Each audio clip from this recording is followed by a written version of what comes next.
A war in the Ukraine, a war in Israel. The southern borders are wide open, and we have protests in the street, and war may be breaking out. Are you ready? We've handed over our food security to someone else, and they're here to help you take it back. It's the Farm to Table Direct Show with Ryan and Keith. Hello, everyone. This is Keith with the Farm to Table.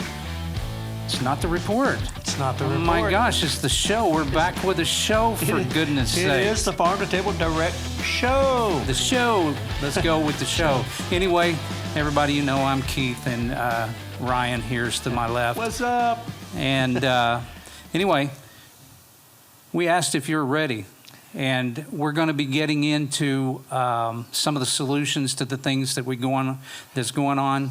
I think that vigilance is something that we all need to take seriously at this particular point. Right. If those of you out there who's already paying attention and digging deep into the things that's going on, you know that we are in a potential, how do you say that, the precarious situation? Absolutely. I mean, it's precarious. That's a good word. But we don't want you to worry. We don't want everybody to run out of the room with their hair on fire or anything. But we just want to cover it because it is on the front of everybody's mind.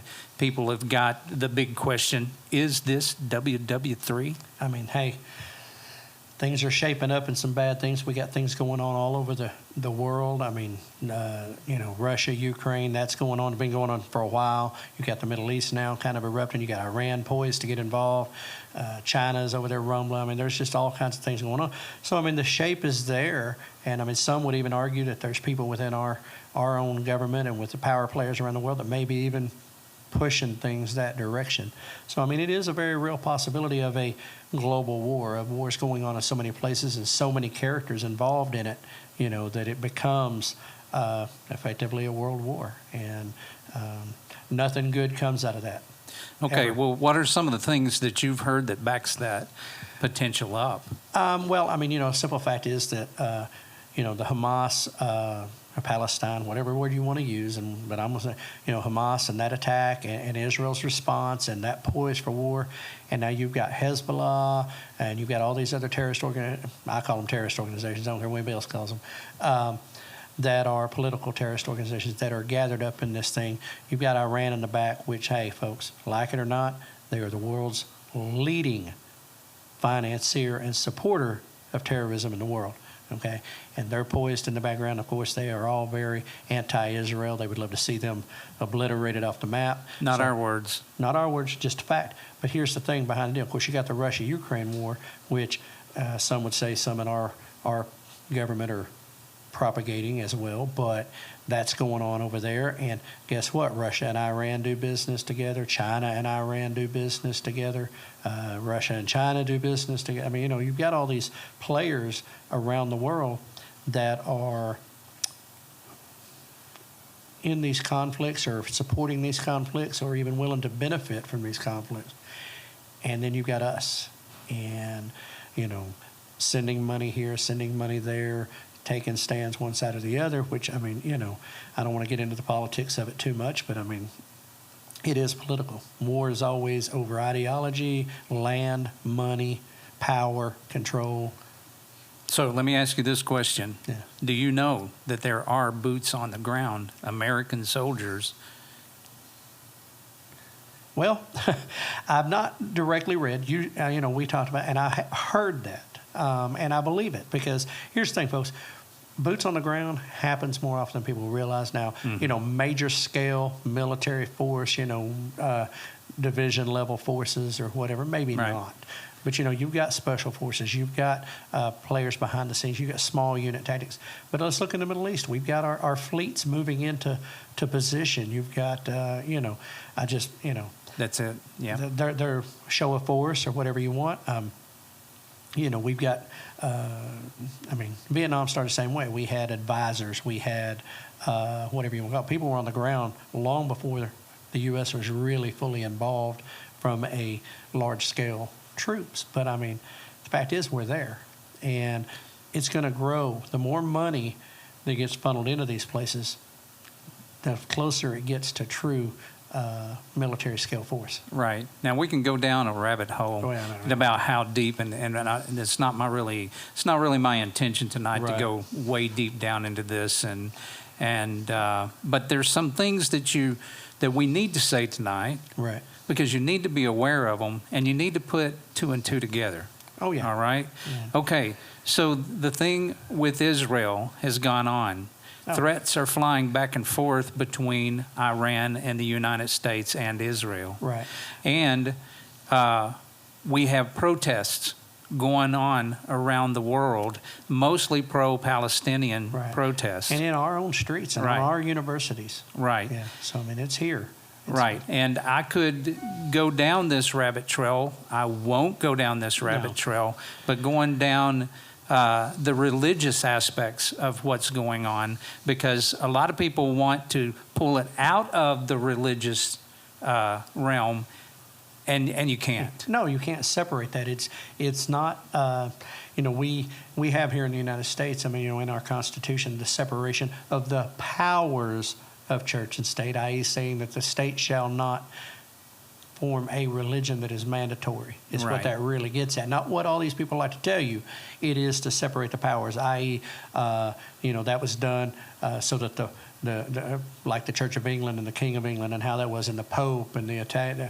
It was designed to separate that out so that one group of religious leaders didn't run everything, and the government didn't endorse a specific church. But we were founded on Christian principles, folks. Just Right. okay. But so there's that separation. That doesn't exist in their world.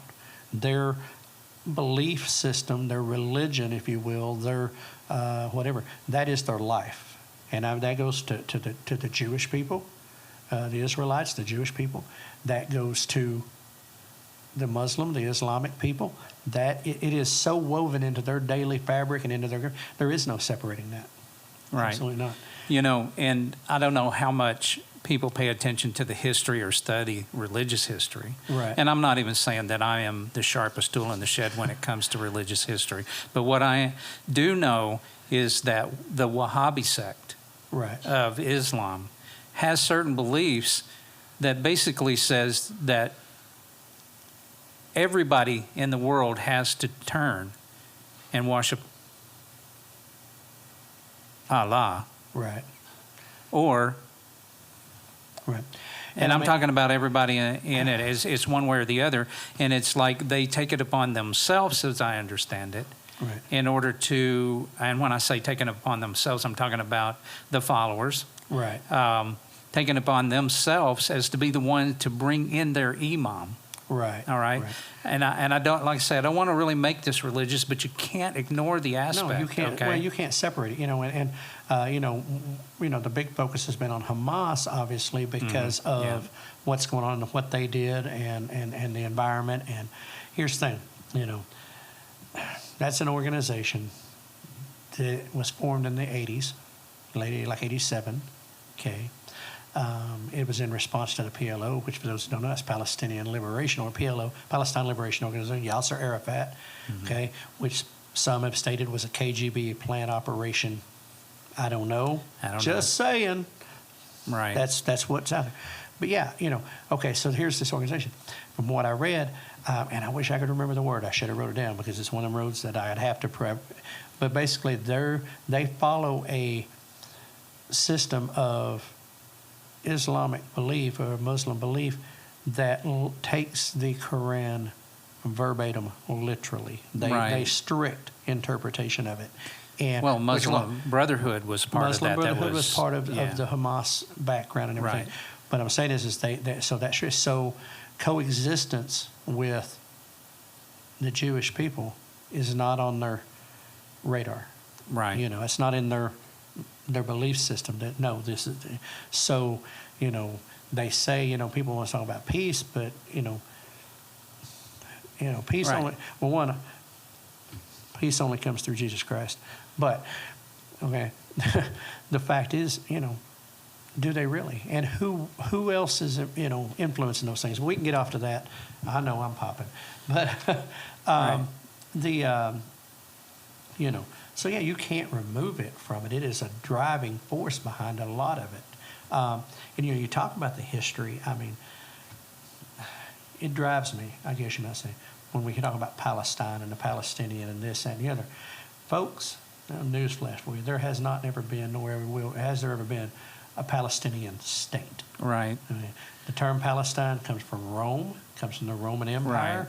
It was in I think it was 135 AD. Some Jewish people led by a particular guy, and I didn't write his name down, but they revolted, okay? Under Emperor Hadrian, they did a revolt. He squashed it. They renamed that area, what was Judea, what was Israel. They renamed it Palestine as a punishment to wipe out try to wipe the history of the Jewish people out, to try to change that, to take it away from them. Right. So, I mean, when you know the history of where those names come from, and you realize that,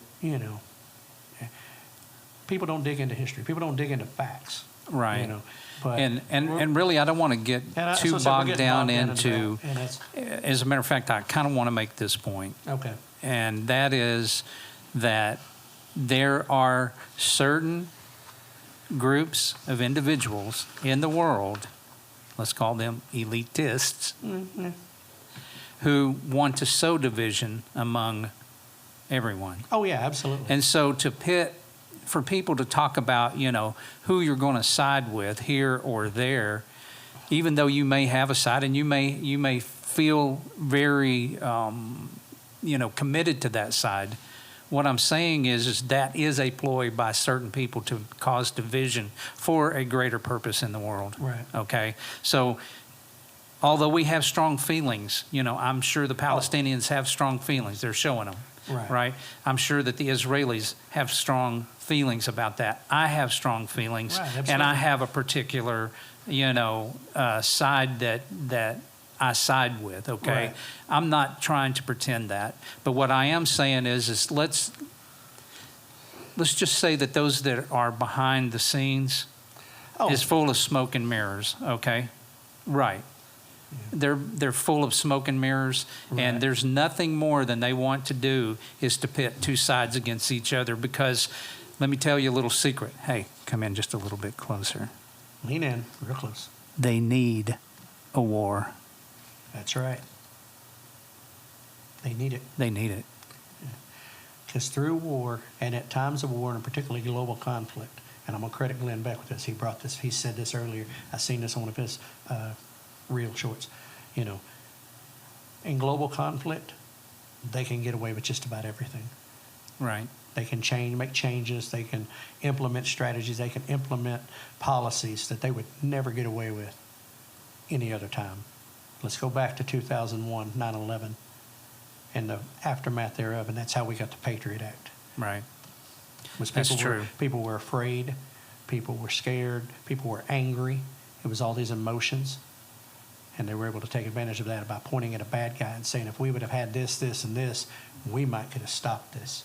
And Right. people were so caught up in the moment, And as we said, when people get emotional like that, they're afraid. It's crisis mode. They don't think.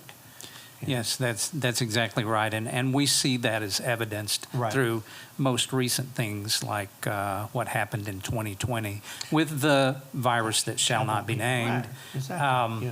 And crisis mode, panic mode. And think about it like this, guys. Right. They want to bring a new solution. Right. But they have to, in order to be a savior, they have to cause a lot of problems. Right. And with those problems comes division, okay? And so, whether you're on the Palestinian, if you're a Palestinian or somebody who agrees with them, stop hating Israelis. Yeah, just stop that. If you're an Israeli, stop hating Palestinians. Right. I hate the actions that I see, no matter which side it's on. Right, absolutely. And as a former soldier, and let me say I hate this: seeing that. if you're a Christian, don't be hating people. That's right. Don't do it. Because they're depending upon this division among this. These are three major religions, right? And let's just a little bit touch on the three major religions' end time prophecies. Right. Okay, Jewish, they're waiting for a Messiah. Right. We're waiting as Christians for the return of the Messiah. And Islam is waiting for the Imam. Right. And they all seem to be coming together here. So, you know, they say that we war not with flesh and blood. So I'm not saying that we're not in that type of a situation. You know, those people who are believe in God and are religious people. And I don't even want to say the word religious, but Christian, you know, believers. And you know, it is, you know, if you read the histories, if you read the prophecies, if you read what each one is expecting, and they all have, you know, these different, like I said, different expectations, but all leading in the same direction, and it almost all requires a similar thing, you know, and so, you know, I know which side we fall on, but Sure. But you know, but the point is there's a lot invested in that, and there's a lot of emotion in that, and like I said, I along with Keith, I'll call, you know, for our Christian brothers and sisters that, you know, particularly, you know, put down the hate. It's a weapon of the enemy. You know. And let me also make this clear. Every religion says they want peace, but if you belong to a religion who said, yes, we want peace, but only with our own. Right, or kill anybody who doesn't agree with you. That's it. You know, yeah, don't fall for it. Just saying there might be a problem. Okay, so go ahead, bro. Well, I was going to say, you know, I mean, folks, we said we were taking in a direction. We weren't going to get into a lot of time on that, but this was a big issue. I knew I was going to get into it a little bit. Right, well, that's just the nature of us. But just one, we haven't had a show in a while, and this has been an ongoing conversation. But I just got a lot to say. It's all pent up, man. Yeah, right. But no, you know, we spend a lot of time on what's going on, and people are, you know, are aware. And you know, wherever you get your news source or whatever you know, whichever side you fall on, you know, fine. But I mean, here's the thing: we as here in our part of the world, here in our, you know, and here at the Farm to Table Direct Show, we've said, you know, these are global problems. They're big and they affect everybody. It affects the world. But it is our humble belief, or maybe not so humble, I don't know. But it is our belief that local is where the answer's at. The solutions Problems are global. The solutions are local, right? And it's here in our backyard. That's and you know, this stuff is in our country, as we've talked about. I mean, you talk about the southern border and the thousands that have come across, and the hundreds, this and what's going on. And I was talking earlier about infrastructure, and you know, I had an image after watching the Hamas invasion. You know, I remember back to that old Red Dawn movie. You know, Patrick Swayze, and the guys were parachuting in. You know, and I remember that. But then, you know, our conversation with the boss and our own, that they don't have to come in that way. They don't have to fire bullets. They get us fighting with each other. They get us tearing each other apart. And how do you do that? You take infrastructure down. That's it. Right. You take those things, you know, and let's say there's no electricity all of a sudden. Mm-hmm. Your car might work, whatever, but I mean, you got to have gas, and you know, electricity is kind of what we've come to depend on. Now, there's some of our brothers in the community that have gone off grid or have figured out ways around that, you know. Yeah. And I'm glad. But one of the things we were talking about was electricity and transformers, and the fact that, you know, so much of our stuff is manufactured overseas now, in China and other places like that. That, you know, the skill and the know-how and the materials to make an electrical transformer, for example, is probably a lost skill. You know, somebody would have to relearn it, because you can have a book, you can have a picture, you can have all the knowledge, but if you ain't got the parts and you've never done it, are you really going to, you know, is it going to be effective? Right, yeah. And so, you know, what is it going to take? Well, you know, there's a set of people that are uniquely positioning themselves already to answer that, and that is the American homesteader. And I'll say this, the global homesteader. We got our friends to the north in Canada, and we got others in the UK around the world that are doing it. But, you know, the homesteading community is uniquely positioned for that. The prepper-minded person is uniquely positioned for that, because they've already had forethought, and they've thought through this over the years, and they've prepared. They went and learned the skills, and are learning the skills and teaching the skills that our grandparents and our parents, grandparents and such used every day.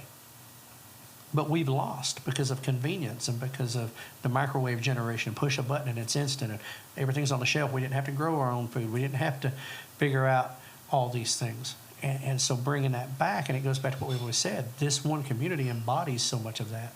And that's, as we move into the solution phase of, we've identified problems, and as we move into the solution phase, it really is in that, there's a lot of aspects to that, and we're going to talk about some of it, but guys, the more we, there's that promotional thing on TV, the more you know. Well, that's where we're at. The more you know, the more you can learn, the more you can help others, the closer that community can become around you. Right. And so, the better we are. yeah, I do want to talk about some of the solutions. And one of the things that's really near and dear to my heart, and it didn't really occur to me till I had a conversation with my son Right. at the dinner table about a week or so ago. Okay. And don't even remember how we got it all brought up, but it was about the war that was going on, the protest that was going on. He said to me, Dad, I have a friend who's a Muslim, and he was really ranting and raving about a hospital that blew up. Right. And he said he was going to go over to a protest somewhere. I have no idea where it was, how far he had to drive to get there. Right. I know of different ones that was around. But I thought, are we really that close to the problem? Apparently. So I told, I gave him some fatherly advice. I just said, well, first of all, study for yourself, know what the Right. truth is, and don't hate your Right. friend, and don't hate your dad. Yeah, particularly had that last one,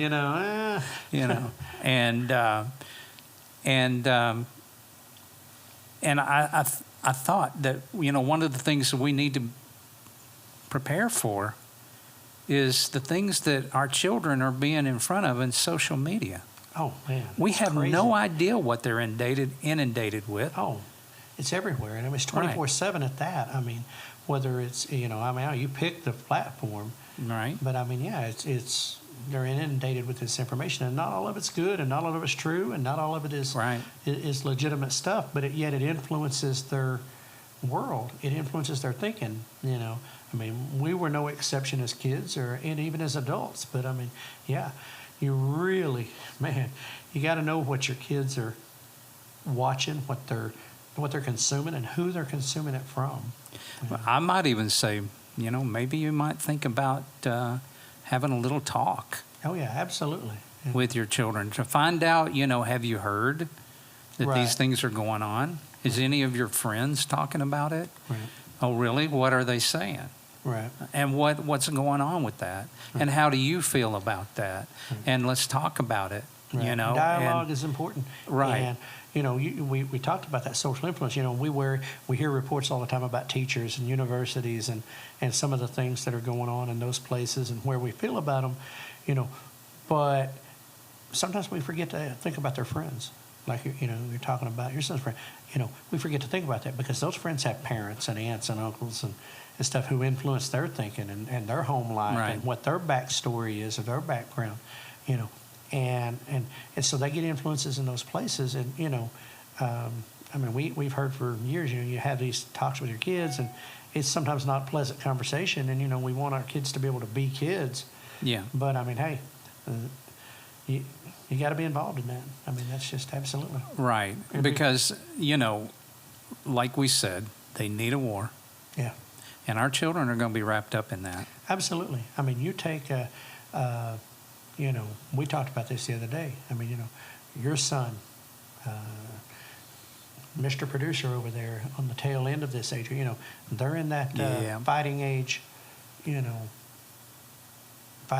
of what Right. could be. And, us old heads, they ain't looking at us anymore. They're looking to Right. to these kids because let's face it, I hate to be real, I spent most of my life there, but kids go, and I say kids, young men, young women, that's who pays the blood. That's who gives the blood for these wars that are accomplishing what? A line on a piece of paper? or somebody's bank account, or, ideology, whatever. I mean, that's who fights this stuff. That's who pays the ultimate price for these things. They do. They pay it And, with blood. You know, And that's something that we all should consider, Right. You should ask yourself, the question,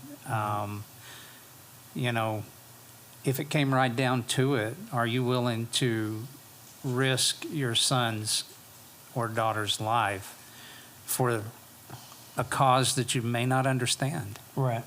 And I mean, that's, I know that was something that Mom, probably struggled with a lot with me being in the military for as many years as I was. Yeah. Was the fact that, these different things that were going on around the world during the time that I was in, that, maybe we should have been there, maybe we shouldn't have, maybe it was righteous, maybe it wasn't. Well, you back know. in the day, I thought that mostly America fought on the side of good. Right. Well, And I used to kind of, I guess, and it used to, I would say it used to be true. But, I'm still saying, though, is that as a parent now, this is going to sound harsh. I mean, I spent a lot of my years in life in the military. I mean, it was a relief on my heart when my son didn't want anything to do with going in. Well, that's and pretty that's natural from a parental, as a that's from a parent. parental thing. Yeah. That okay, all right, and now that he's past the draft standard, he's in that later, he's probably okay.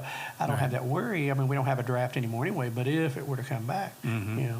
but I mean, it's still every parent's, Right. has to make that, just kind of that stuff. And I'm not saying, we need men and women to stand up for this country, but there's ways to do that. Right.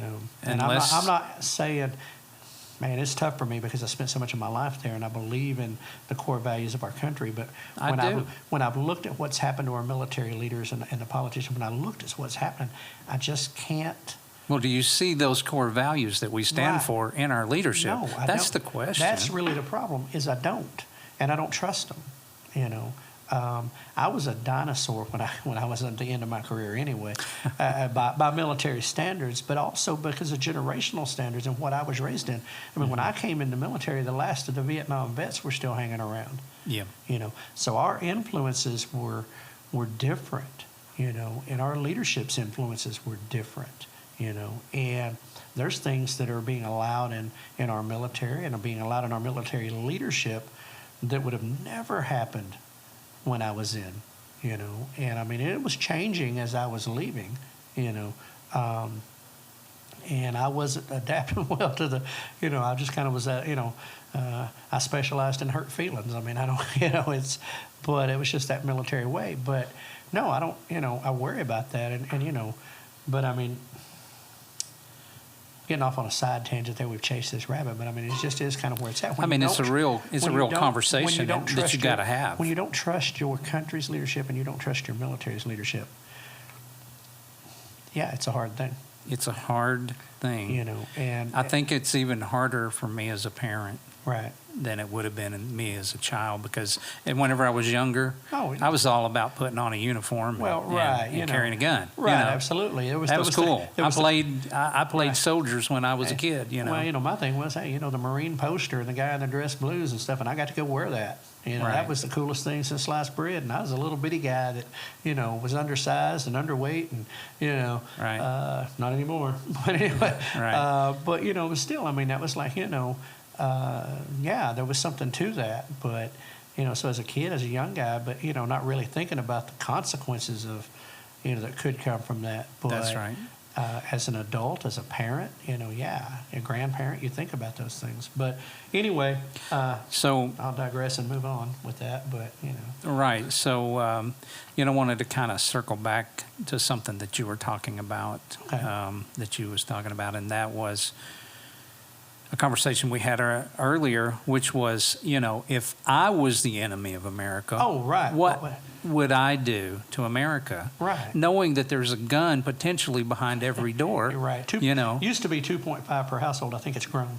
Right. Well, I mean, I was reading some statistics a little bit earlier Right. about how many people were actually permitted to carry in the United States, and it was like Surprisingly low. it's surprisingly low. Now, But now there statement are we said is permitted permitted, right? That doesn't mean how many people actually own guns or behind carry or whatever. Right. Because many 27 states states constitutional carry, which means right. it may not be registered. You know, Right, you don't have to. Right, you don't have to. Right.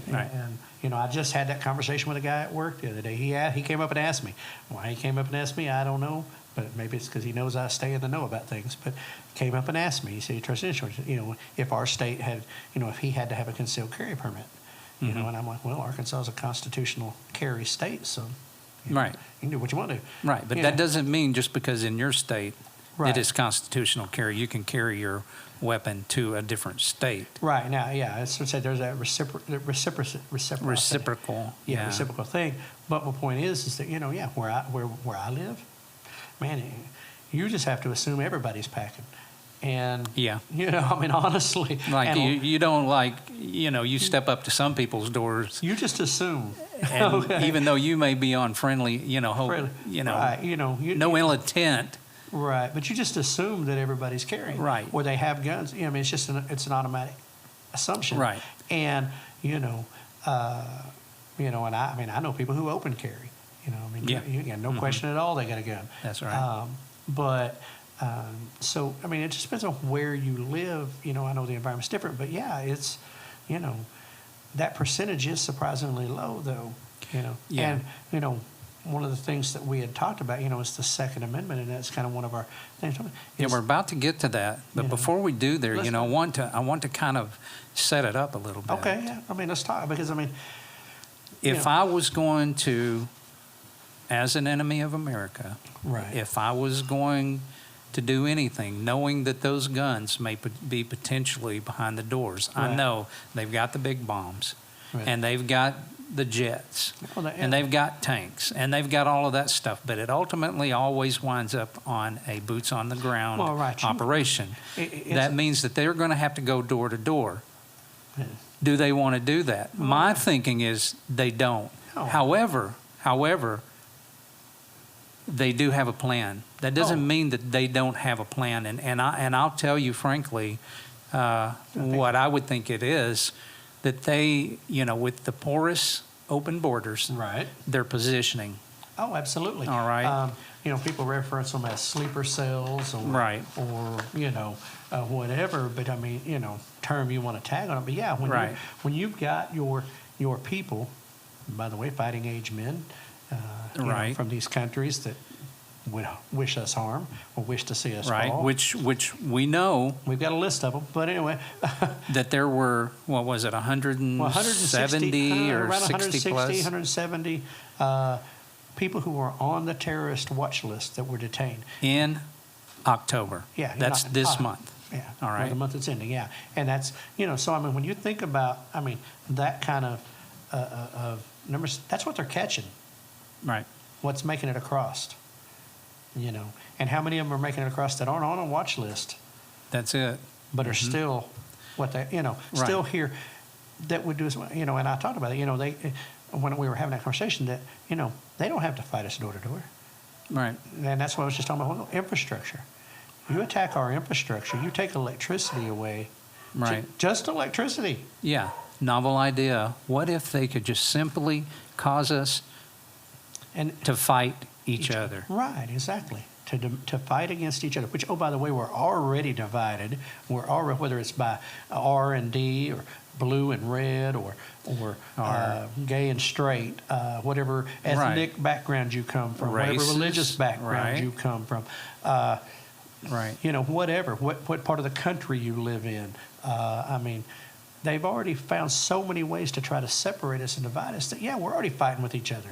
Right. Well, there's that aspect of it, but you know what the bottom line of it is? If you're hungry, Oh, you'll do unspeakable things. they attack things that affect the food supply chain. Right. They'll do, you know, how much, and we've said this before in a show, Yeah. but, you know, how much would a mom and a dad do To feed their to children. feed their children? And I will tell And you, that they will do those that did unspeakable not things. prepare. Right. And so what happens? Now we turn against each other. We can't, we become ineffective. Right. Well, we're internal fighting. We're no longer Right. involved in anything going on elsewhere. Right. You know, and so their theory is we'll become ineffective from a global perspective. We won't be able to influence anything going on. But then the other perspective of that is, of course, then we're so busy fighting with each other and tearing each other apart. Right. It depends on which enemy you're talking about. I mean, we've got several, but I mean, some want us destroyed, period. They don't care what that looks like. Right. And then others, they want our infrastructure, they want our buildings, they want our land, they want our country. They just don't want us. Right. Right. And they want us out of the way. They want us out of the way. Well, They what's the don't most want us being at the top. Right, and what's the most effective way? Well, I will Right. promise you, Division. starvation, those things. And I've, like I said, we've posed that question, many times. Right. What would you do to make sure that your children ate? When you're looking at your child and they're hungry and they're starving, as a parent, what are you going to do? And I will promise you, unspeakable things will Right. be done if And that's so- the means that they have. So, prepping or being prepared and, takes that off the table, so to speak, Right.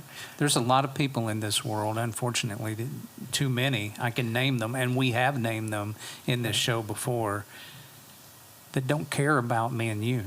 Oh, yeah, absolutely. And they don't care how much loss we have. To them, it's a game of thrones. Oh, yeah, absolutely. It's, chess and checkers, as we've talked about many times. Yeah, that's right. And And so, Yeah. so what that brings up is that you need to just spend a little bit of time thinking about, what's your plan, because who's the one who generally wins? It's the one who's got the plan. Right. If you Well, fail to plan, you plan to fail. that's exactly right. And it's, And so, we- are you ready is the question. Right. Are you ready? And Yeah. that's a legitimate, honest question, and it's one that requires self-examination, it requires self-evaluation.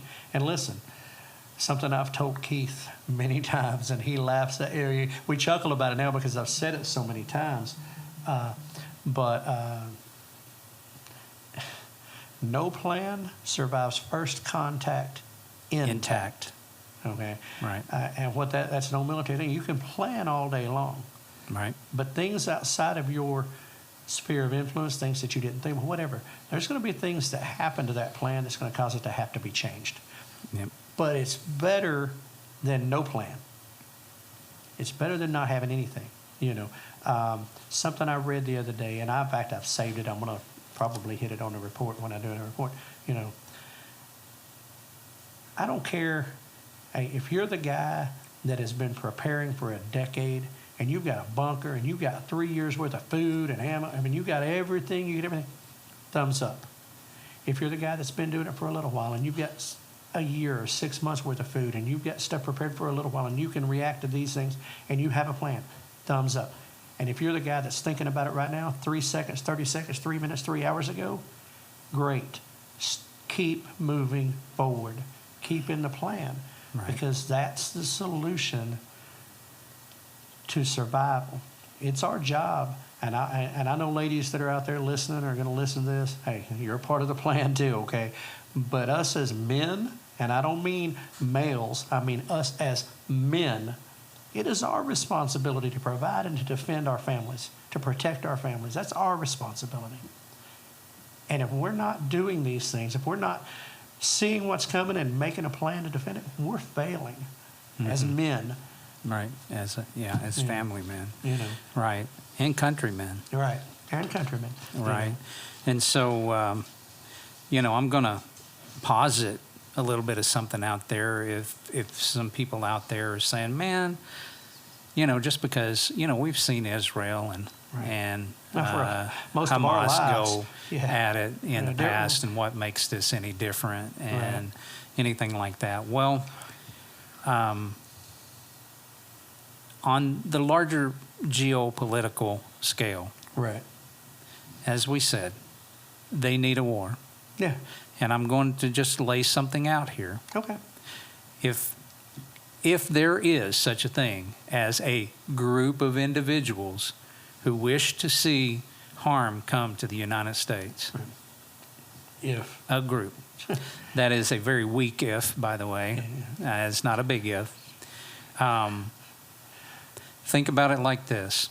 We get pulled in to Ukraine. Which We get pulled in to Israel with Iran. We get pulled in, which also means Russia. Right. And while we're on a two-front war, Which hasn't happened since 1941. But there we go. We're on a two-front war. What do you think China's going to do to bring us into a third one? Oh, yeah. And it wouldn't even be hard. Taiwan. You know, Taiwan. That's a big issue. Yeah. And I say since World War II, take that back. 2011, 2001, 2003, Afghanistan and Iraq. We did a two-front war. Right. And we see how well that worked out. All right. So they're intentionally, and think about it like this. Mhm. They have depleted Oh, our strategic reserves, right, fuel reserves. right. They have done everything in their power to destroy the economy. Right. They did that very effectively with the C word. Right. Oh, yeah, absolutely. and- certain political decisions after the fact Oh, right. Things that made absolutely no sense. still make no sense. Right. Even until today, it makes no sense unless It's a plan. it was a plan. Right. Okay? Or if somebody's bought by somebody and they're Right. doing the bidding of somebody else. I'm just saying. That's it. And so there are people who wish to reset everything. Right. Some people even might know it as the Great Reset. All right? Thou shalt. Now you're being a conspiracy theorist. Got my hat on. Got my hat Yeah. on. Got my hat on. So I'm sorry. anyway, so now I want to wrap this back around to even though we talked about guns behind doors, Right. we still need more guns behind the right doors. Well, absolutely. You know, The article. we're going there, and that is, we are very unique as America in a lot of ways. Right. But one of those is the armed citizenry, the armed Right. individual, and that it is enshrined in our Constitution, you know, as a guaranteed thing, the right to defend oneself, you know. And I will make note, folks, for those of you who may be on the fence, the right to keep and bear arms.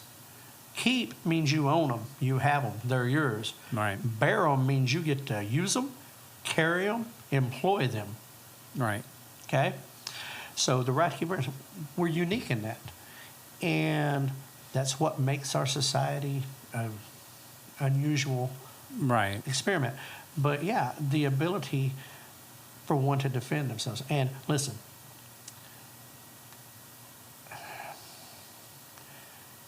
they say an average of X number per household. There's a lot of households don't have one. That's correct. There's a lot of households that have a bunch. That is also correct. To each their own on that. But the point being is that, you know, you got to defend what's yours anyway. I mean, you know, if you've got stuff, somebody, you know, inevitably somebody will come try to take it. But, you know, the ability to defend oneself and defend their family, defend their community, you know, against a would-be enemy, Mhm. whoever that may be, A threat. a threat, you know, whatever that threat may be. Well, you know, the more people that can defend themselves and can work with the guy to their left and right, their neighbor to their left and right, to defend their community, Right.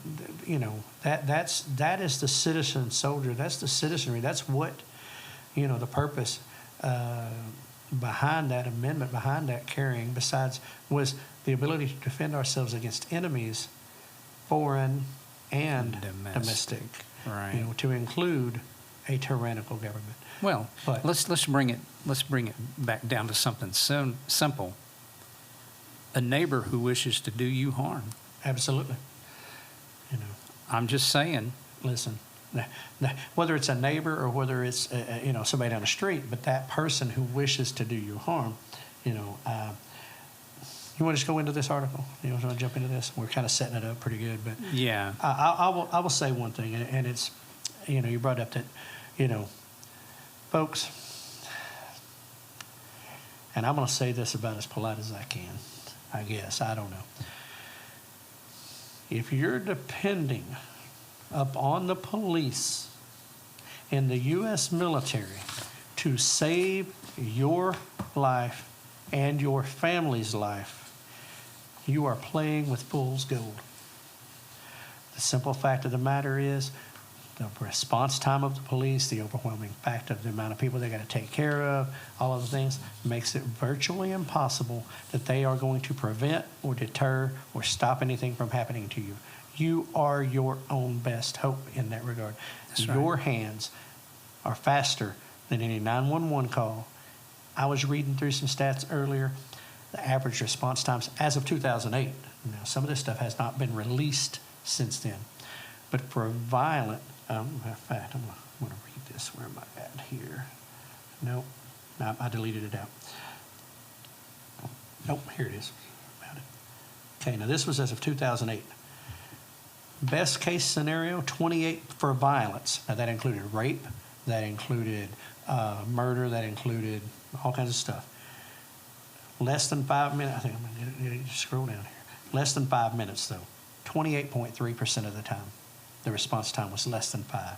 So that tells me that 70% of the time, 71, 72% of the time, is greater than 5 minutes. That's right. Response time for the police for violence. Aggravated assault was 20.9. Robbery, 32.3. Property, household burglary, 13.6% of the time it was under 5 minutes.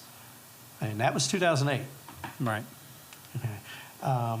And my point And is, it's gotten worse since then. oh, absolutely. They it have has. to, Well, because- they've not released any stats on this since then, and that's what I'm saying. That That's might when you be know. on purpose. Well, of course, but because it's, man, now my phone's locking up.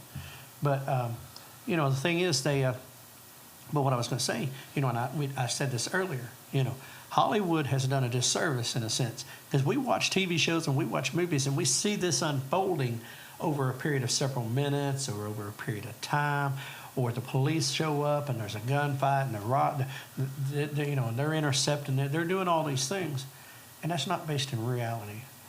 The fact of the matter is, most assaults, most home invasions, most murders, most everything, even if you are armed, most conflicts occur in seconds, That's right. not minutes, okay, and certainly not multiple minutes.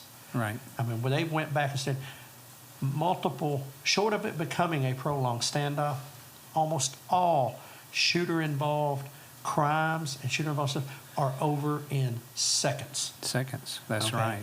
And, you know, They're so there to clean up the mess, bro. they're there. And to draw chalk As I lines. say, to draw the chalk line. Clean up, haul off the body, clean up, draw the chalk line on the ground. Yep. Okay? That's to investigate, to find out what happened and who did what Sure. and all that stuff. Okay? And don't get me wrong, we need them. Okay? Right. We need them. Good police officers, good law enforcement, you know, yes, we need them. I don't want them going away, and I'm not talking bad about them. It's just a simple logistics matter. By the time you call 911 and that operator assesses your situation and they dispatch a unit based on the urgency, and oh, by the way, the urgency is based on what's happening. If it's imminent threat of life and that type of stuff, it goes to the top, obviously. But But it it's still takes time for them response to time. get And from point depending A on to the point size of B. your town, what the patrol is. Sure. You know, there's that old adage where we're, you know, where we're from, we don't dial 911. You know what I'm saying? No. Because it's pointless, okay? Right. But I'm saying is that, okay, home intruder breaks in or somebody comes to do you harm, because as my daddy used to tell me, and he is absolutely 100% correct, if they are breaking into your home, they are not there to be nice. They're there to hurt you or your family or take what is yours. That's a solid point. It's a solid point. Yeah. So, you know, if you're able to defend your family, you have the means to do that, then guess what they're there? Guess what the police are there then to do? Clean up the mess, draw the chalk line. Difference it. is, who's the chalk line being drawn around? That's right. You That's know? exactly right. Because I will tell you, point blank, it ain't even got to be me. I'm just telling you point blank. If you have any kind of, if you love your family, you will protect your family. Let them die for their cause. Yeah. Because nobody wants to see something happen to their family they could have prevented. Right. You know, and so, you know, Yeah, if you're an anti-gun protester, Are you willing to die for that cause? Because Right. that's what you're fighting for. You know, and notice that the people who stand on those televisions and stand in those political pulpits and talk about anti-gun and anti-gun and anti-gun are surrounded by people with guns. So Also it's a easy- solid point. It's easy to take that stance when you're being protected, That's it. you know. But Yeah.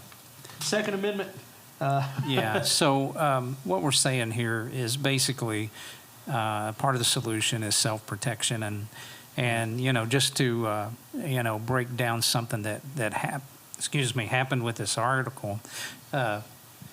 Dakota, can you pull that up real Yeah. quick and show it to There you go. everyone?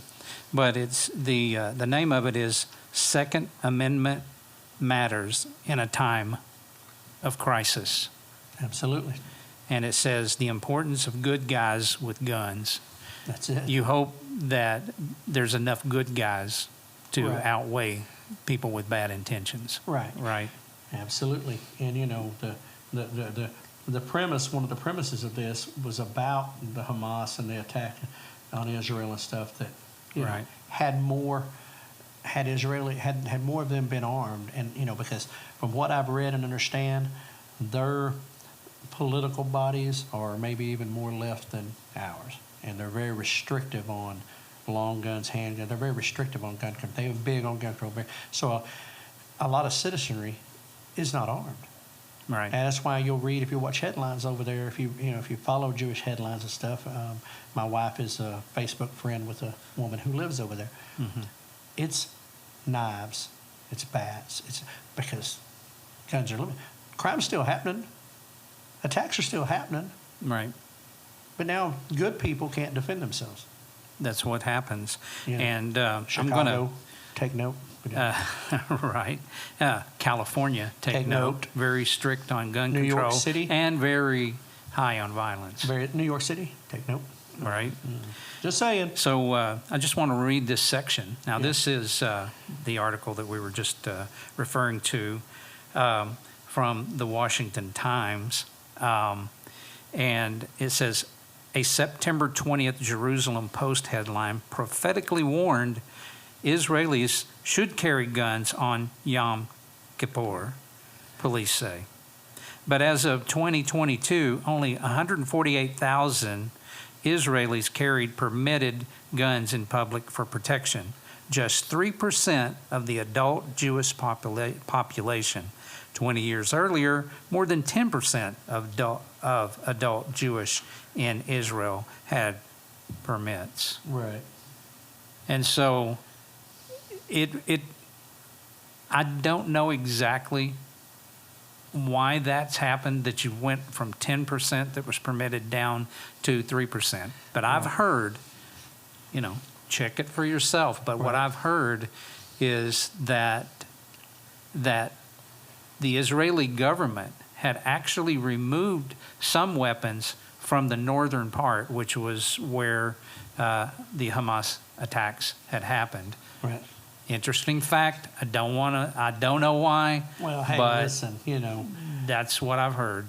they're going to go where the guns ain't. They're going to go where the guns ain't. I mean, it's just That's simple. why we have You know. guns. And oh, by the way, if you outlaw nuclear weapons, only outlaws will have them. Well, it's the same thing with guns. Now, that makes a lot of sense to me. But, I'm just So saying. here is a quote from there, too, from that same article. California, with one of the lowest concealed handgun permit rates and the strictest gun control laws in the country, shouldn't hold itself out as a model for the rest of the country to follow. The periods after 2000, 2010, and 2020 show a consistent pattern. California's per capita rate of public shootings is always much greater than in the rest of the country. Could there be a correlation? Just saying. Surely not. Just saying. But anyway, moving on into this, I just want to, As Granny says, flip around and find out. down in the bottom of this, now Right. this article is worth reading the entire thing, absolutely. but down in the bottom of this, I just want to pose a question that it poses, because I thought that they made a really good point, and it says, unfortunately, some lessons are learned the hard way. if only more Israelis had been armed at the time of the attack, more of them would be alive today. Do you agree with that? Fair assessment. I mean, if they had opposition, you know what I mean? Well, right. I mean, here's the thing. I mean, it's just a simple fact of, okay, if I know the people that I'm going to attack Right. have a great chance of being armed, Yeah. now, don't get me wrong. Religious ideology aside, natural inclination, if I know, I'm going to be far more apprehensive about the idea. Right. It's like I said around here, you assume everybody. I don't just go up to somebody's house around here, uninvited or without because you don't know. That's okay. Right. But I mean, it is one of those things that you have to ask. Yeah, it's a purely. I mean, it's an analytical statement, and some might even say it's a cold statement, but it's fact. If people were able to defend themselves, would it have still happened? Probably, mainly because of the ideology behind it. Right. Okay, but would it have been less impactful? Would there have been more people surviving? Would there have been 1,200, 1,400? Right. Well, we don't know, but I think it would have been less. Right. I think without question, if you had people who not only had them, but they also were trained with them. And that brings up another point, Well, and training. that is training. Oh, absolutely. If you have a weapon and you have not been trained, what did you tell me a little bit earlier, bro? That's what I was going to say. This is I like, for those of you who Google, DuckDuck, whatever your search engine is, Jeff Cooper quotes. Now, Jeff Cooper wrote a book about survival and about modern survival, and he's kind of the godfather of modern weapon man, how to defend yourself and all that type of stuff. Excellent reading, excellent, learning, but he has a lot of quotes, and a lot of it says, owning a handgun doesn't make you armed any more than owning a guitar makes you a musician. Okay? Or you can have it, but if you don't know how to use it, it doesn't do you any good. You might as well just start chunking it at them, because that's Right, you're going to swing it at them. now, there's those natural people like my sister who can just pick something up in a moment of fear and probably kill you with it, okay? But that's just whether it's a gun or whether it's a frying pan, it doesn't matter. But I'm just saying is that, there are some people who, in a moment, certain things come out of them, and that's fine. But the reality is training. Yeah, that's right. And listen, I will say this. You don't necessarily have to. Bullets are expensive these days. For those who don't know, ammunition costs are high. You don't have to spend bullets to train. That's right. You can, what they call dry fire, in the mirror, doing things, Well, you- actually, bro, they have a system out there, Oh, and yeah. I can't remember what it is, but I'd like to kind of invest in it myself. But it's one to where it allows you to train using a weapon, and it actually kind of hits the target, but it's not firing real bullets at Right. all. Well, I know, I don't know on a home scale or, on a small scale, but there's a guy that I know, our church security team did some training. I met this guy at a conference, totally unrelated, but I knew our security team would value the training, so I, connected it up to make it happen. It's called, and by the way, plug out there to Mike, Ozark Shoot, Don't Shoot. Okay, so you can check that out. But they do simulator training, and they come in and they set it up, and you've got these screens, and they've got all these different scenarios, and they have dummy guns, if you will, whatever, but they feel real, they look real, they don't fire bullets. There's a laser on the end of it that's Right. a sensor. And you can go through these scenarios and you can train. And there's lots of places like this. I say lots. It's out there and available. Right. Where you can go through scenario-driven training or whatever without expending bullets. But you're in the real, thing. And I will tell you that it is, you think it's a video game. Because that's what it looks like. You got a picture screen up there. It looks like Call of Duty or that kind of thing. It's, Right. you're in these things. And the scenarios are driven based on the response of certain things. It's a driven Sure. thing. But I will tell you, you get in the moment. The heart rate goes up, the blood pressure, the nerves go up. Right, you have a decision to make. Right, because you're in the situation, and Yeah. it amazes you how. And the reports that I got back from our people that went through this training was just they were amazed at how real the moment was, even Well- though they knew it was a simulator. And one of those involved, it was involved in a situation where there was a nursery, a daycare or something, and there was a shooter. That was the scenario. One of our women who's on our security team, I mean, she was in tears. She was broke down in tears because it was so real to her, And it's like, good training costs money. But I will tell you, it was worth every penny, because it was real.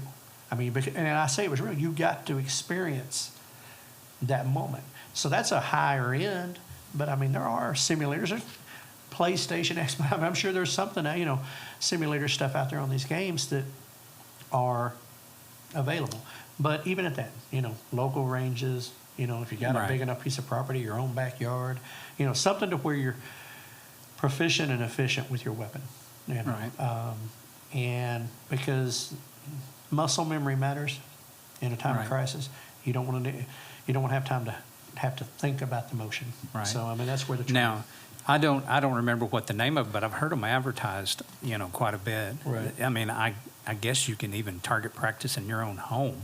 Oh yeah, there's stuff and, out there. It's getting more and more available. And maybe some of you guys as in tech our develops. audience, Right. can put it down in the comments below about, what the name of those those systems are for target practicing. I mean, like I said, I know that level I talked about is a high level. I mean, that's if somebody comes in and sets up.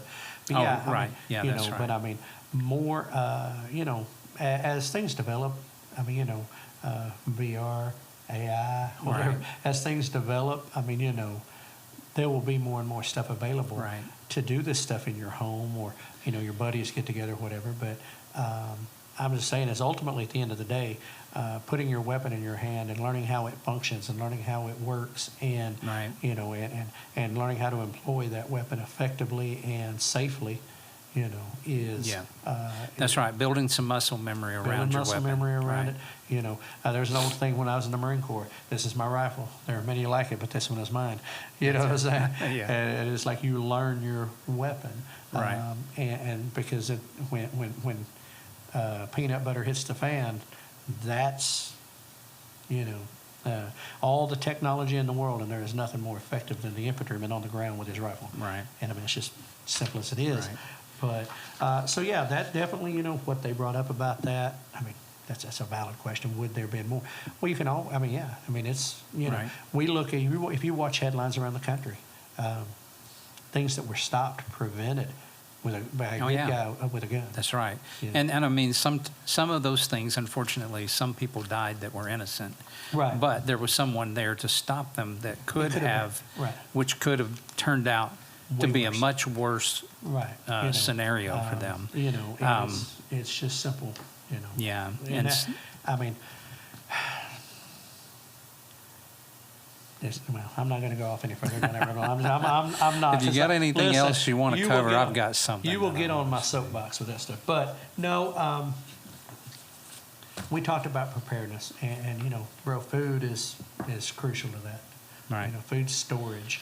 And it made me think back as we were talking about World Yep. War III, to think back to World War II. Because like I said, I'm a history guy. I like reading the old stuff. Right. And seeing what happened. In our country, during that time. Now, mind you, we had just come off the heels of the Great Depression. So plenty was not something that existed anywhere anyway. Right. But there was rationing. They had ration cards for basic day-to-day sustenance because so much of it was being required for the war effort that it wasn't on the shelves back home. It wasn't available to the consumer except for it was rationed out. And I mean, these were everyday items that were unavailable. And that's where when we talk about prepping or homesteading and you're growing your own or you're, and you have a means to store food and you have a means to, that is, on that aspect. Natural disasters, tornadoes, earthquake, hurricanes, depending on where you live in the country, snowstorms, whatever. You get out to where you can't get, that stuff is there for that too. And that's the everyday reality that could happen to any of us. Mm-hmm. But, but from a bigger picture perspective of a global war or of a global type of thing where we're sucked in, our resources become limited,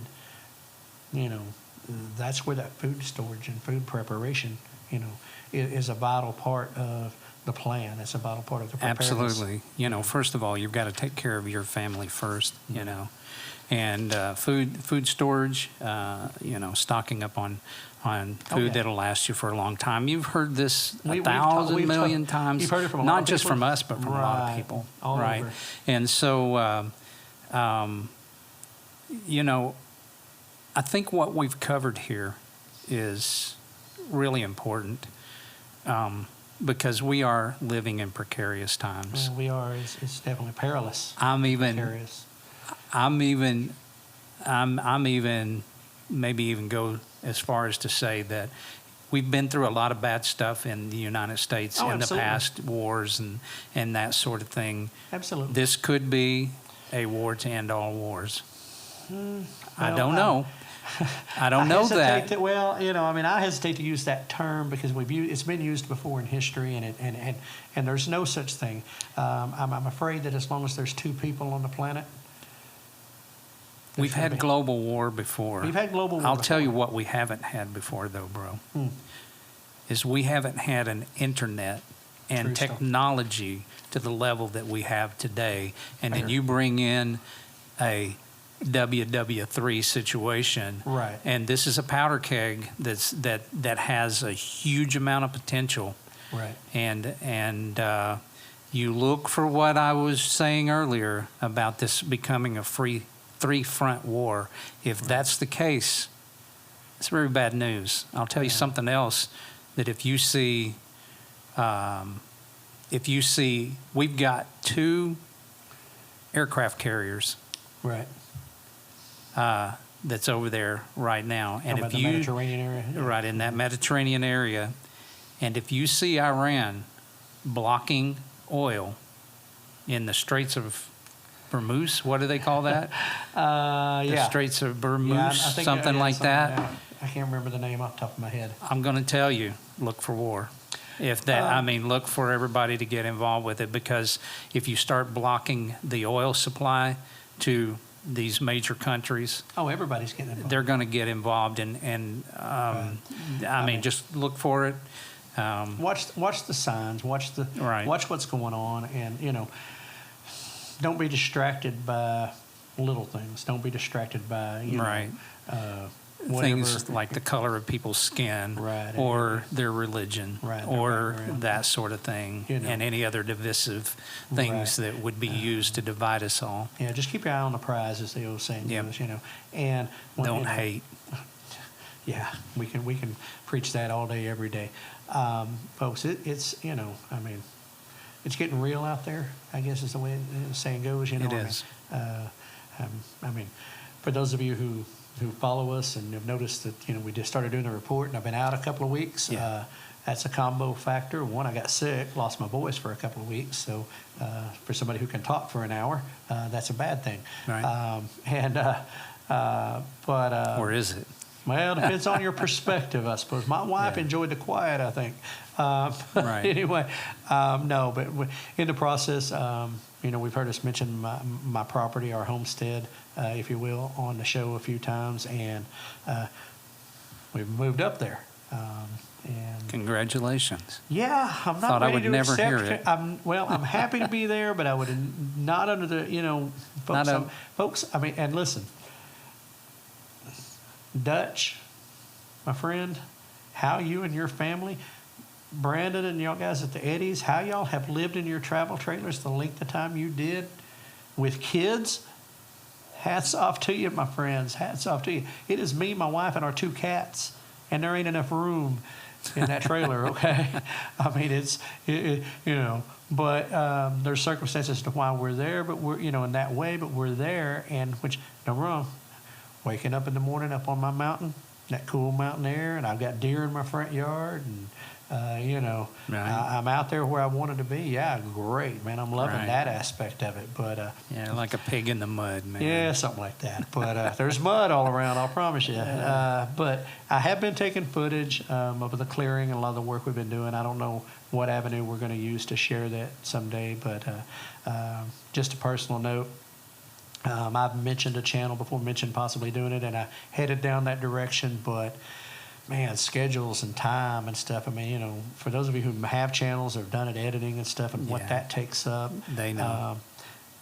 it's just not realistic to try Right. to add another channel with with what we're doing here. And Mm-hmm. but I am taking footage so that we have opportunity to use it on the report or in our other things that we do. There is footage there, and I'll share some of it with you. But those of you who've gone through the process of clearing property or developing and building, you know what I'm talking about, the amount of work involved. But it's heading into winter. Right. In fact, it was below freezing last night. It's going to be below freezing tonight. Had Yep. to disconnect the water from the travel trailers, so you can imagine how awkward that is. But Yeah. so point being is, we've that's kind of what's had us out. I've been sick, and then the process of moving up there and doing the work, and then just on a personal note, a little bit of family tragedy.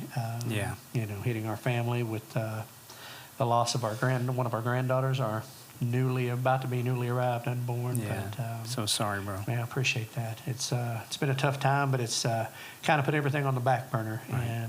And we needed to do a show because we've had our friends and people asking if we were still here. Yeah. And so we needed to do a show, and I needed to do a show to kind of get back in the groove and get myself Right. back in focus. And Right. Now, Yeah. we've got some Hopefully- other things So we got a lot of things cooking. cooking. Yeah. And as you asked me the other day, do I see any light at the end of the tunnel with my editing process? We are putting out a special on Olive Branch Aquaponics that I think is going to be, Right. really good, very informative. Can I share the new segment, or do you still want to keep that title, that segment, quiet? What we're calling that segment. So You can share it. Okay, well, Yeah. what we're doing, I mean, y'all know the Farm to Table report now. You've seen it several weeks, and we're doing that. We will be back.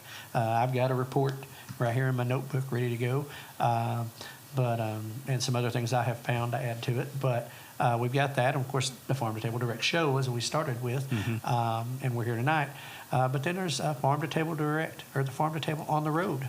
Right. Farm to Table Direct show On the road. on the road. And what Yeah. that is so far, Keith, and hopefully I'll get to join some, but we're going out on the road to friends or people we want to, whether they have a farm or they have a homestead or they have they do something unique within the community, Right. that we want to dig in and introduce them or kind of highlight and learn and get our hands dirty, if you might say. Yeah, that's what I'm hoping. I will admit that I didn't get my hands too dirty on the first one.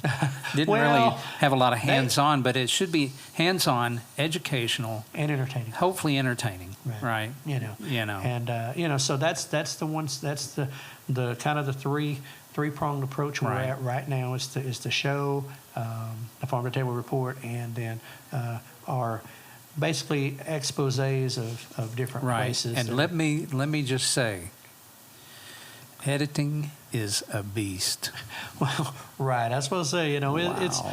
that's why I like the report. I ain't gonna lie to you. That's why I like the Farm to Table report. Is it's live, so it is what it is, Right. and we get to lay it out there. But Right. Well, the good thing about this, maybe we'll see, but is that I do get to take time with it and to Right. try to put it out in a way that is thought out. Oh yeah, absolutely. And so well it's thought we're teasing that in and giving that way we're working on things. Things have been happening behind the scenes, and and that's kept us Right. running. But we're here and we're in the fight. One of our new mottos is stronger together. And on that note, I just want to hit that just a little bit.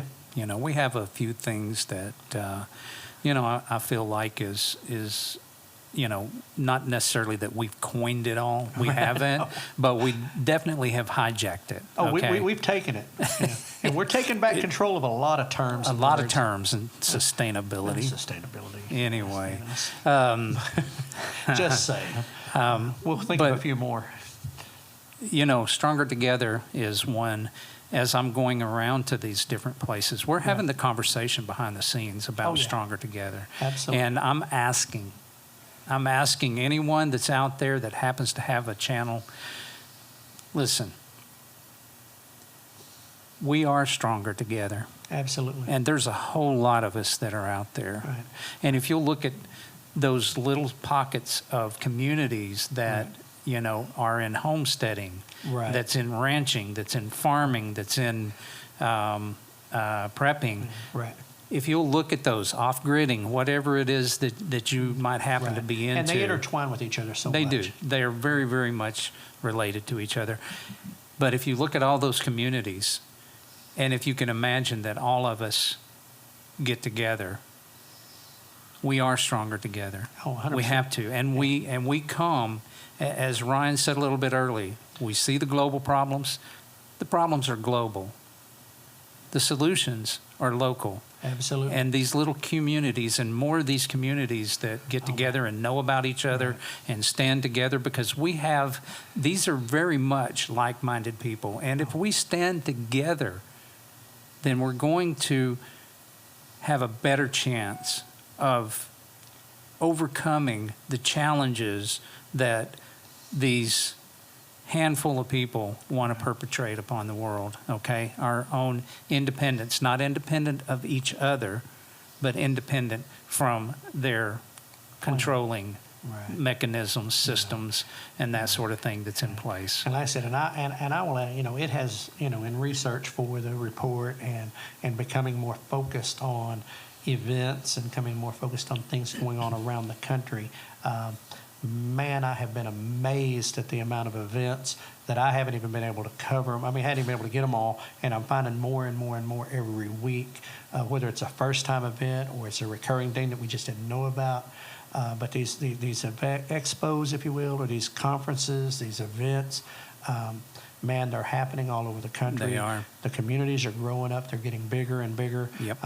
We've kind of not too deep into it. We've had the question of, hey, why don't y'all guys talk to people here local, or in Yep, our yard, absolutely. in our communities. That's right. And, and so I mean, it's the desire is there for these communities to pull together, I believe. And when you know that you're not alone, or you know that there are more people in the fight, there's more people in your cause, there's more people who are doing the things you're doing, and you're not alone, you're not crazy, you're not by yourself. It does good, and we do get stronger that way. And the more you get to know these people, I mean, bro, a year ago we didn't even know hardly anybody, Mm-hmm. and I mean, here we are, and I Right. mean it's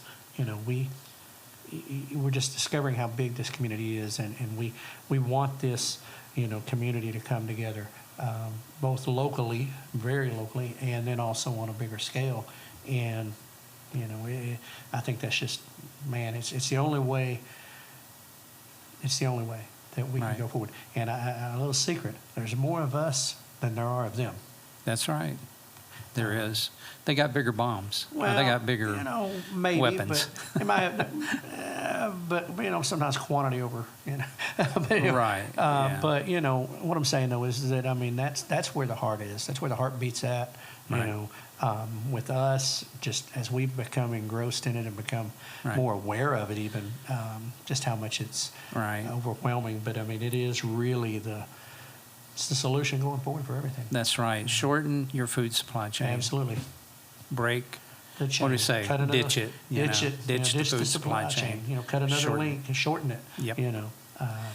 And so Yeah. anyway, so yeah, I mean that's what's going on with the Farm to Table Direct show. That's with our Right. little network, our little channel, and our little things. Hey, listen, to those of you who've recently joined our little family and have been checking us out and coming in. Hey, welcome. Glad if you're finding us entertaining, enlightening, educational, whatever the case may be, hit that like button, hit that subscribe button, ring the bell, Right. share, tell a friend. Okay, we've had a couple of shorts go out, and done pretty decent. But and I just a quick little thing on the way out, folks. There's a thing called the E to E ratio. It's called educational to entertainment ratio. All right. All right.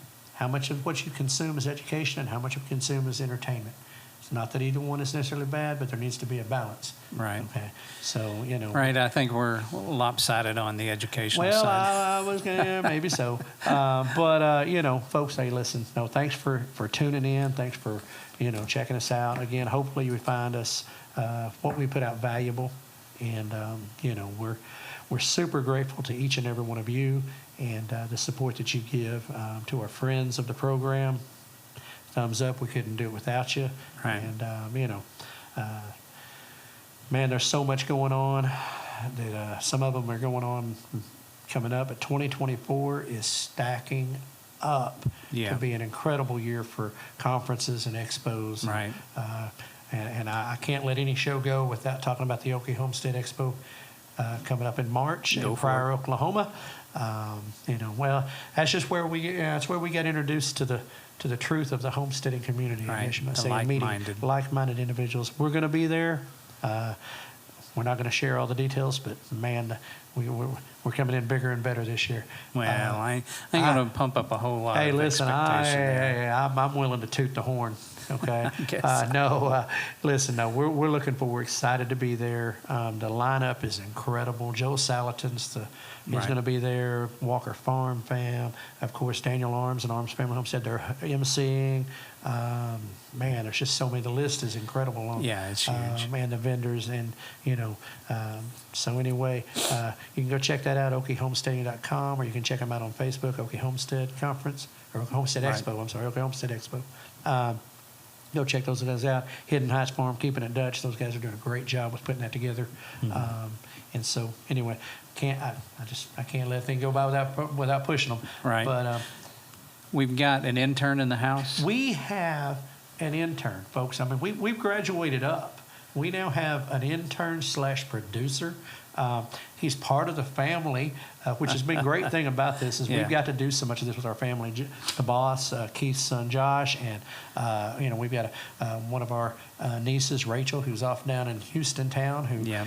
consults with us and sees things from a Right. media marketing perspective. Straight genuine. Check her Straight out. genuine. Yeah. Check her out. But anyway, now we have in the house. Say hello, Dakota. Say hello, Dakota. Hey everybody, how you doing? There you Hey, go. Good, man. Glad to see you. Glad to Glad see to you have can you on talk. board. Yeah. By the way, I got to get a little instruction before we sign out. Okay. As we sign out, give us the wide shot. Yeah. Because Little we'll technical- both be. a little technical thing, but no, we've Dakota is interested in a career, if you will, a degree in multimedia or in media marketing, not marketing, but media function, I guess. Media broadcasting, podcasting, stuff like that. Right. So, Okay. Yeah. So we found that out. Happy to have him on board. And so we were like, hey, man, come on in board. You can get some experience. That's right. We don't pay. So, but no, he's on board with us, and it's great to have him with us. I just want to give a little shout out to Dakota. But Yeah. you don't pay me anyway for anything, so it's okay. that's right. Well, since when have I ever paid for anything? I don't pay people. Yeah. Anyway, We'll no. pay in other ways. Yeah, that's it. there might be a meal in it for Somewhere, might buy you some drink. No, all jokes aside, hey, listen, it's great to have Dakota on Yeah. board with us. That's been one of the great pleasures of doing this is it has been a family. you. It has been a family affair. And I You mean, know. even last year with the expo, my wife and daughter came, and the daughter got involved, did some camera shooting, and the wife did some. So Right. I'm pumping them up to try to get them ready for this year's expo. And, Yeah. That's right. But anyway, so yeah, shout out there, and I don't know, bro. I mean, That's it. Just, remember, folks, we are stronger together. Absolutely. And As we sign off every show, prepare for the unexpected and keep it local.